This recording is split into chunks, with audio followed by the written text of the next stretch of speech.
Olá, povo de Deus, terça-feira, 28 de março de 2023, quinta semana da quaresma. Nossa reflexão de hoje é a partir de Números 21, de 4 a 9, João 8, 21 a 30.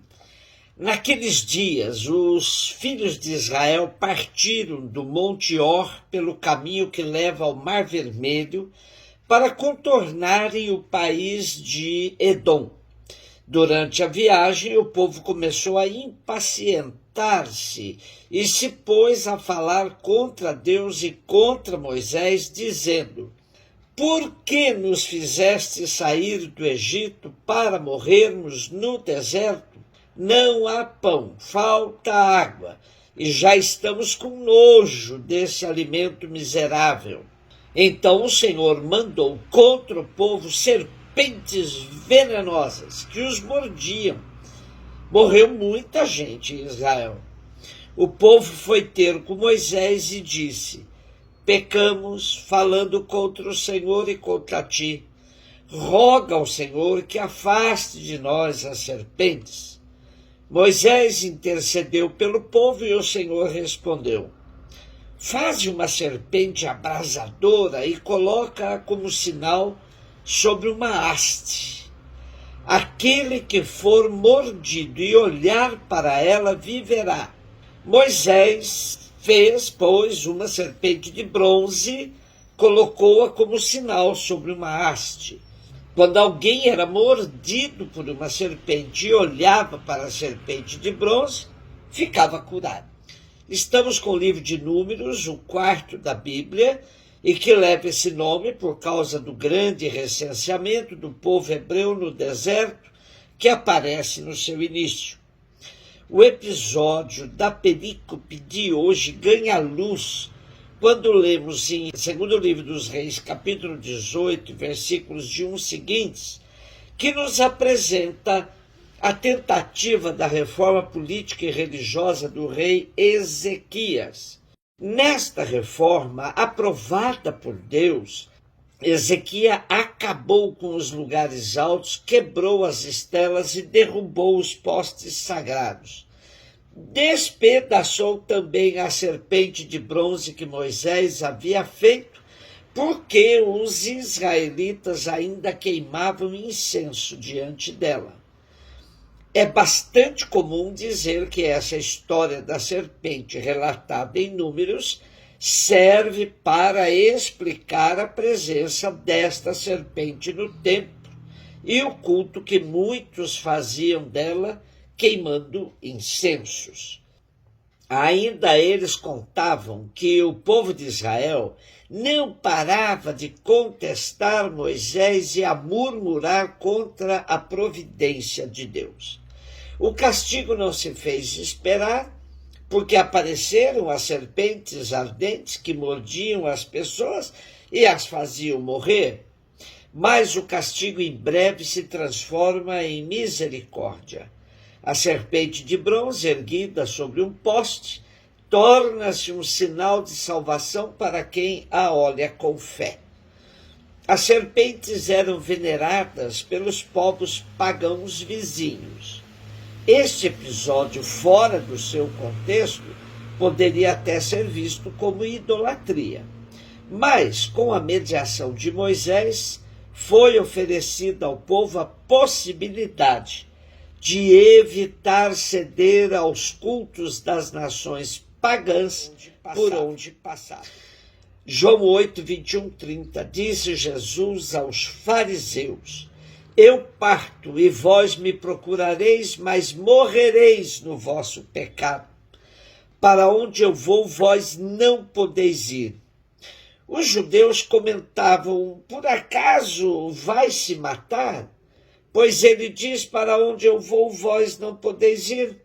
Jesus continuou: Vós sois daqui de baixo, eu sou do alto. Vós sois deste mundo, eu não sou deste mundo. Disse-vos que morrereis nos vossos pecados, porque se não acreditais que eu sou, morrereis nos vossos pecados. Perguntaram-lhe, pois, quem és tu então? E Jesus respondeu: o que vos digo desde o começo. Tenho muitas coisas a dizer a vosso respeito e a julgar também.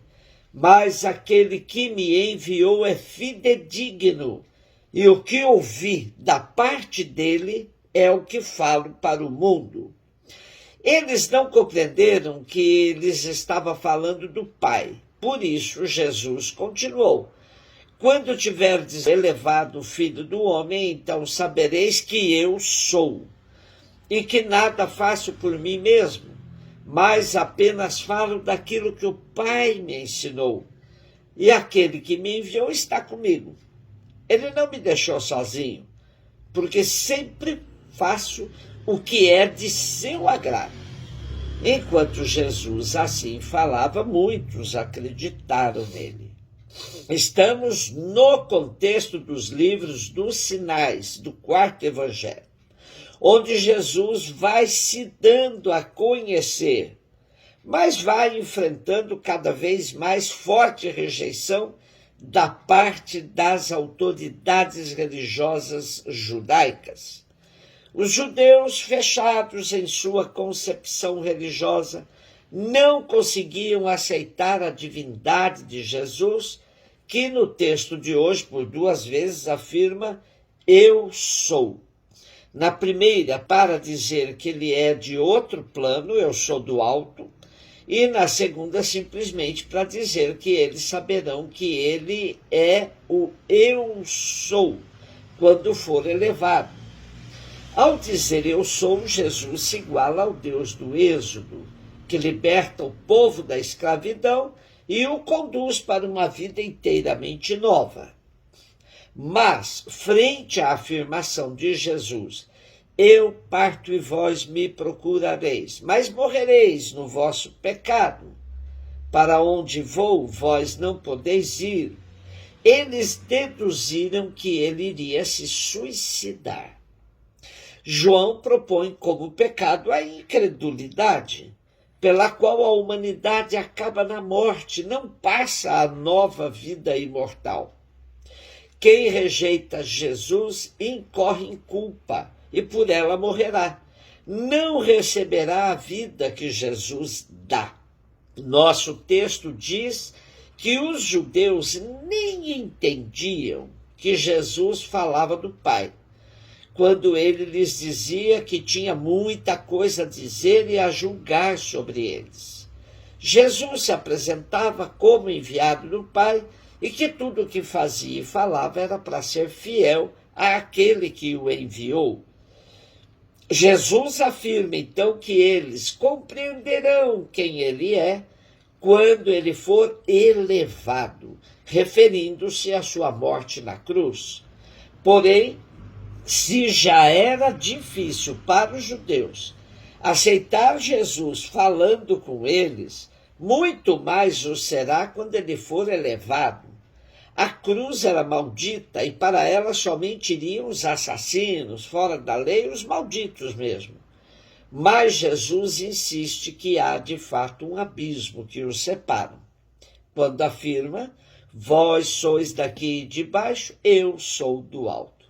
Aqui está a dificuldade para os judeus aceitarem Jesus, pois vivem fechados neste mundo de baixo, dentro de uma ordem socio-religiosa injusta e discriminatória.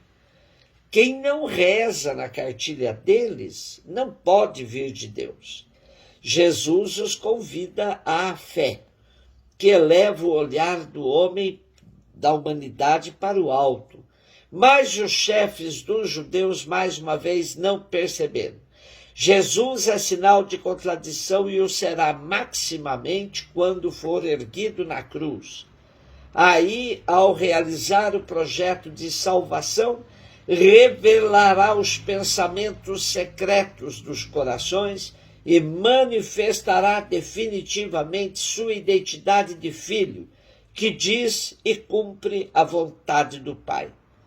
Nem na cruz o Pai o abandona, pois o Filho está cumprindo a vontade do Pai. A morte de Cristo na cruz é exaltação, e não prova que Deus tenha rejeitado como falso Messias. Assim como indica o livro de Números, que ao olhar a serpente de bronze elevada numa haste, a pessoa se livrava da maldição da picada da serpente, quem entender o mistério da cruz do Cristo elevado no madeiro, também será e terá vida nova. Um beijo no seu coração.